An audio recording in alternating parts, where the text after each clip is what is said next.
Assalamu alaikum wa rahmatullah.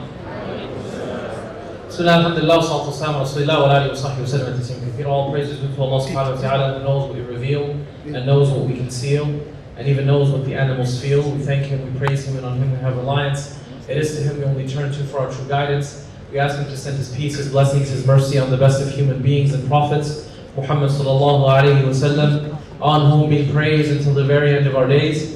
And we ask Him to grant us His steadfastness, guidance, mercy, and to never lead us astray, and for Him to save us on Judgment Day. Say Ameen. Alright, so we'll welcome everybody inshallah to the section called Happily Ever After. As the title suggests, that inshallah we're going to discuss the journey of, obviously, what I like to call the journey of getting to know someone before you get to marry them. A lot of us don't understand this concept. And the Nabi sallallahu alayhi wa sallam recognized the concept of love, compatibility, and chemistry when it comes to marriage. Oftentimes, maybe in our cultures, maybe your parents, maybe somebody that you know, they simply just got married, right? And then later on they found love, or they didn't find love, but they're together anyway, right? I asked my grandmother, I said, so mashallah, how did you love my grandfather? She said, love, we got married. And then, we're from Afghanistan, so their marriage at one point was a marriage of security, marriage of necessity, right? It's a different context, different culture. Not that love did not exist, but in some of these marriages it did not, and it later was developed. So we have to understand something.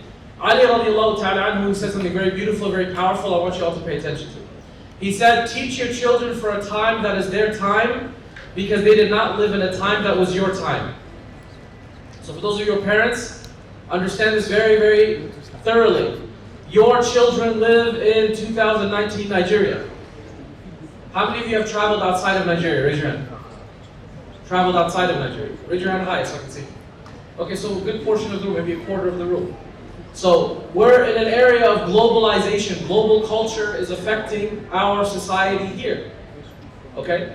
This is something that's also we need to take into account. Another thing is that the culture of our children here, the young generation, is different than the culture, obviously, of the parents when they grew up. There's similarities, there's things that wisdoms that they benefit from. These are all very, very important. Number two, the idea of compatibility and chemistry is actually very, very important in Islam. The Prophet ﷺ mentions in a hadith that al-arwah junudun mujannada. He said that souls are like commanded soldiers. If they find someone that they like or they draw to, you see that they're attracted to one another. And if they find that they don't like one another, then they repel one another, they stay away. Right? He said, and the scholars say that Allah created souls with personalities that attract towards those they like, and also may not, be attracted or stay away from those who they don't like. Have you ever met somebody you never met them in your life? Like, man, I really like that guy. I really like that person, right? Or the concept of love at first sight, or the concept of, hey, we really got along. This is all, Islam accepts this. Islam does not reject it. And this is a very, very important.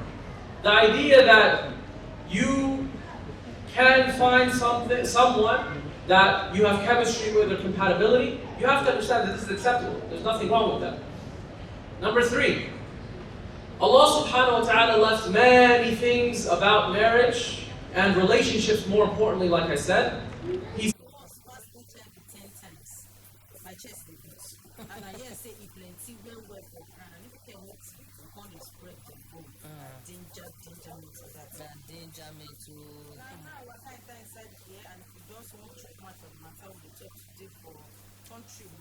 hepatitis B. Remember, so number you take to reach us now.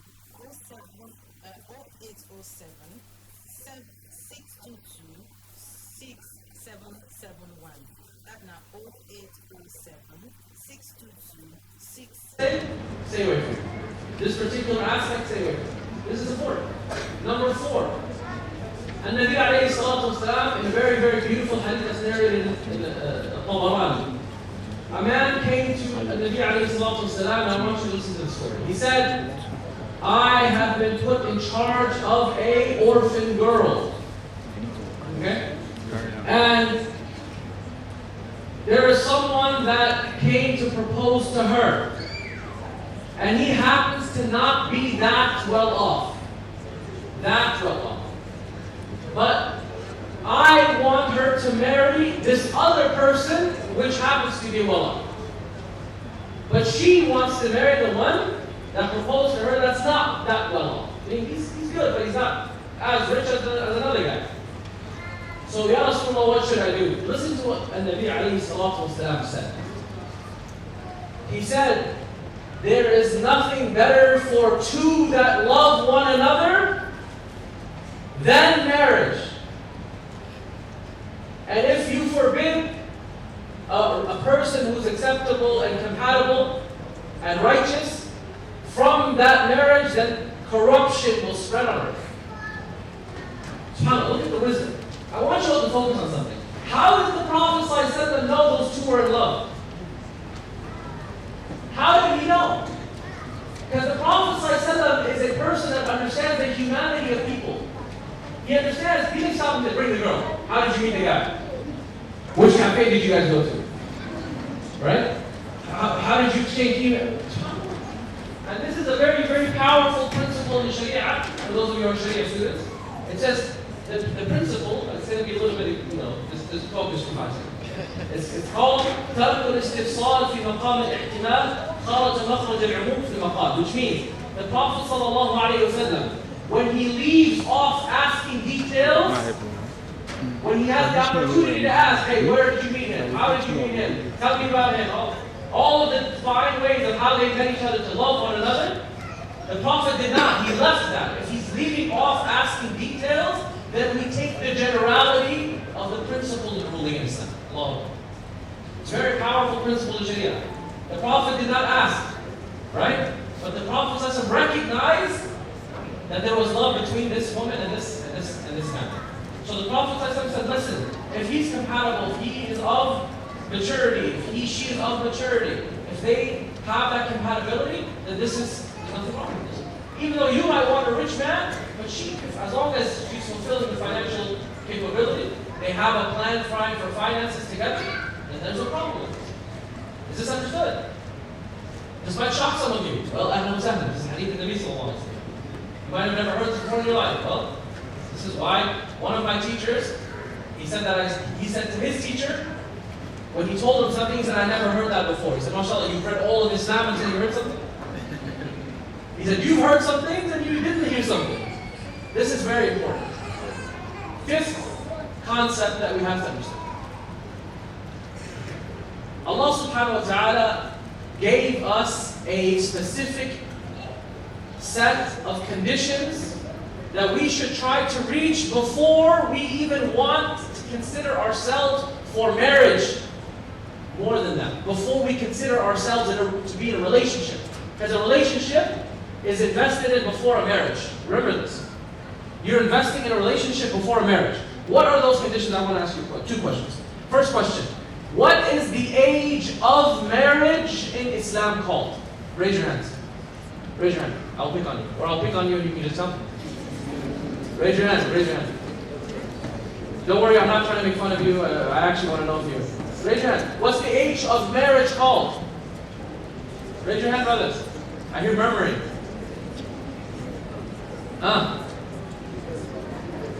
I know you know. Raise your hand. What's it called?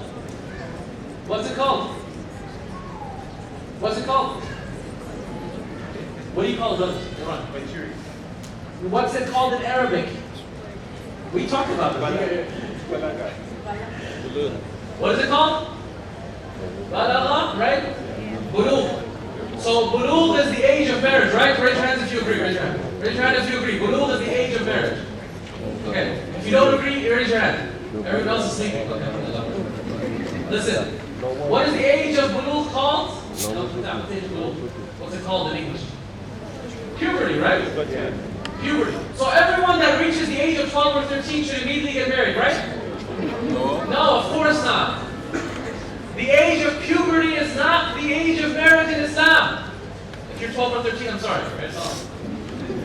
That's not the age of marriage. The age of marriage in Islam, Allah called it rushd. Rushd in the Quran, and he described it in the context of something very powerful. He said that if a man is in charge of taking care of an orphan, and if that orphan has been given some wealth from his parents that passed away, when do you give money to this orphan? Allah subhanahu wa ta'ala says you test them with some money, give them some money, see what they do with it. If they spend it and start buying candy, lose all of that money, what happens is they don't have maturity. They don't have maturity. And that age is called rushd. That is the age where you should get married. If you don't have this age of maturity, then it is, the scholars say, dislike for you to get married. What is the age of maturity? How do we reach that? 4 things. You need 4 things of maturity. Number 1, spiritual maturity. Number 2, psychological maturity. Number 3, relationship or interpersonal maturity. And number 4, financial maturity. Yes, brothers, financial maturity. Okay? Financial maturity. You have to have these 4. And what does that mean? I will explain to you now. Spiritual maturity. If somebody is not set in their faith, and they don't understand where they're going, they don't understand their connection with Allah, they're struggling with the salah, right? Your marriage is not your therapy. Your marriage is not your therapy. Your woman or your husband is not going to fix you. Okay? Spiritually. They will help you, but they will not fix you. This goes for all 4 levels. So your spirituality has to be your journey, that you ask yourself some very serious questions. Hey, am I taking my faith seriously? Am I an unapologetic Muslim? Is salah important to me? Do I even know anything about zakat? Right? What are the values that I hold dear? What are my negotiables in faith? What are my non-negotiables in faith? Right? Where are you in your faith meter with Allah subhanahu wa ta'ala? And if it's not going right, well, start to deal with the skeletons in your closet before you go try to bring someone else into your life. Very important. Number 2, which is psychological maturity.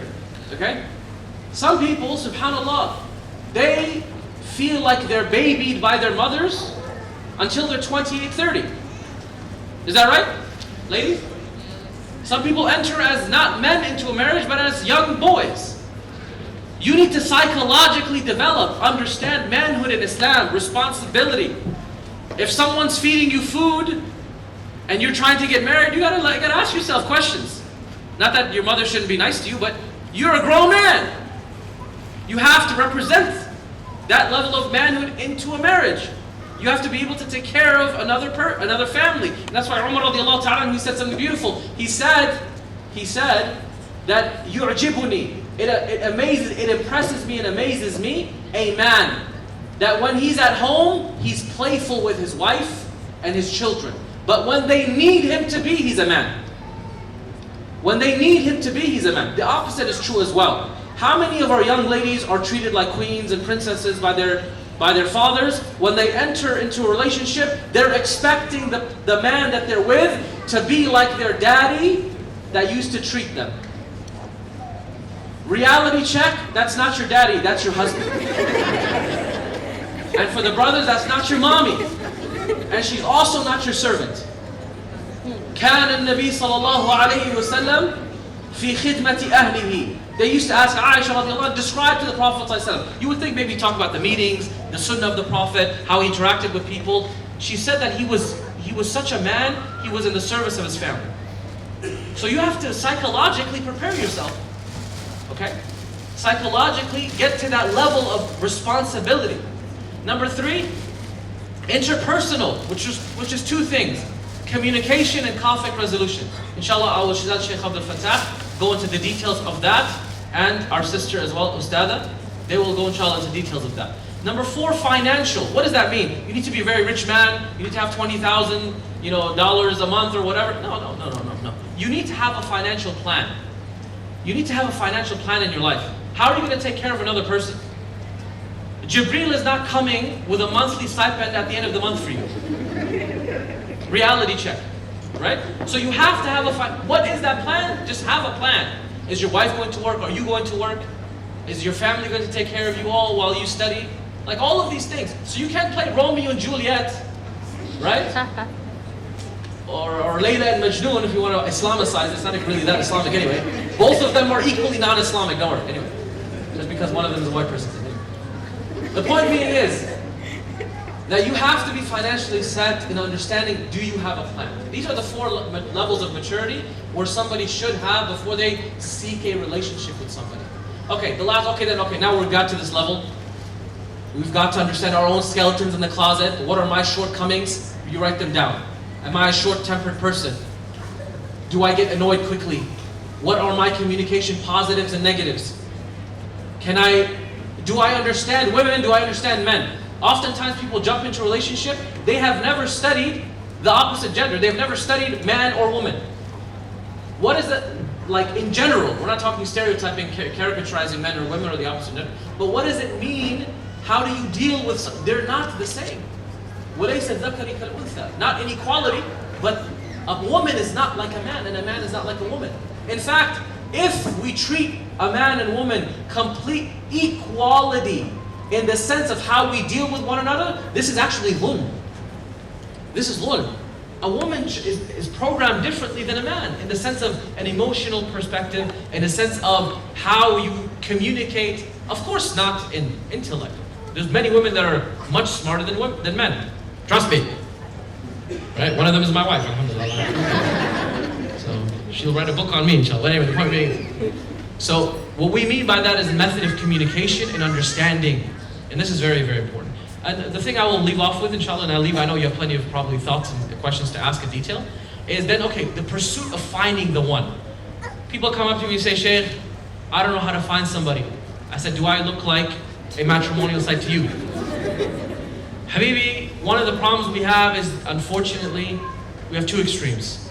People who are religious or more practicing, they lose complete conceptualization of how to talk to a woman or how to talk to a man. Hypersexualization within conservative circles is very, very real. What does that mean? That means you cannot talk to a woman without thinking that she's going to be a future spouse. Or you can't talk to a man and saying this is problematic. The Medinan society was a society where people dealt with a level of professionalism. And at the same time, they understood that when they were ready to marry, they would find somebody and they would be able to communicate with them, and that would lead for them to understand 2 things: chemistry and compatibility. Are they compatible with one another? I'm going to tell you something very honest. Not every guy with a beard and praise is necessarily a good husband. And not every woman who wears a hijab or whatever is not going to be necessarily a good wife. This is a reality we have to understand. So when you go to the pursuit, there is no formula. Don't ask me for a formula. I don't know. There is no. You're telling me what's the secret of love? I said, like Imam al-Ghazali says, if you've never tasted love, it's like asking a man who can't taste, tell me what sweetness tastes like. So if you're asking me how to go about it, Allahu A'lam. Go about it the way you should. But stay away from things that are haram. Stay away from things that are haram. One of the things that are advisable is, number 1, your intention should be clear. Your intention should be clear. And what I mean by that is you don't go up to a sister and say, I'm interested to get married. That's called being creepy. Don't do that. Okay? People don't like that. You're not a knight in shining armor. This is not going to happen. You might actually lose your chance doing something like that. What you do is be a man. You ask someone that may know her, hey, is she interested in marriage? If she says no, guess what, brother? Don't try. Right? Move on. Or maybe they mention you and maybe she becomes interested all of a sudden. Allahu A'lam. That's also the case. And number 2, when you are in pursuit of speaking to somebody, make sure that your intentions become clear in the process of that time. Meaning they should know that you're interested in marriage and you are interested in marriage as well. I'll tell you why. And I'll finish with this, inshallah. There was, in America, as you know, America's America. That says enough, right? There was there's a Muslim Student Association. You all have that here as well. So there was a Muslim young man and a Muslim young woman. By the way, never say a brother married a sister. That's very weird. Brothers don't marry sisters. A man marries a woman. Is that understood? Let's say I'm looking at a sister to marry. Brother, don't look at sisters to marry. Okay? This is just etiquette. So a young man and a young woman, they were actually not interested. They were speaking to one another. So all 4 years university, what is the entire university Muslim society seeing? They're seeing this man with this young woman. What do you think they're assuming? Eventually they might get married. Guess what she's assuming? That they're gonna get married. He's gonna propose. The end of the 4 years, what happens? He proposes to her friend. He's like, oh. He proposes to her friend and marries her. And she's like, what happened? Why would you do this? She's like, oh, I never thought of you that way. I never thought of you that way. And she not only lost this, because she never clarified or even spoke about it to this man, but at the same time, what do you think her reputation was with everyone else? So if any guy would have been possibly interested, they ain't no interested anymore, let me show you that. And this is the same way. I have another friend who did this, who didn't, he clarified after 6 months of knowing this young woman, and she said, I never thought of that, we were just a friend. He's like, just a friend? What does that mean? Another one of my friends, subhanAllah, they were in medical school, he met a young Muslim woman, and he was speaking to her, and after like some time, very short time maybe, once she understood the kind of person he is, the kind of person that she is, she said to him, listen, if this is going to continue, you're going to have to talk to my father. And he's like, what do you mean? Like, that's what it means. And alhamdulillah, they got married. They got married because he manned up. He manned up. So I'm asking you all, with a lot of respect, to man up and to woman up. Right? We have a serial shortage of manhood and womanhood in our Muslim ummah. Okay? And that is what's causing marital problems. That's what's causing toxic relationships. That's what's causing a lot of us to not actually invest by reading about how to actually have a relationship and studying it before we actually enter into a marriage. Okay? So with that, we ask Allah subhanahu wa ta'ala to bless us. And inshallah, at the end, I will give you some reading suggestions which will help you. And I look forward to Shaykh Abdul Fattah's comments on this as well. And our sister, because a woman's voice is important in this process, inshallah.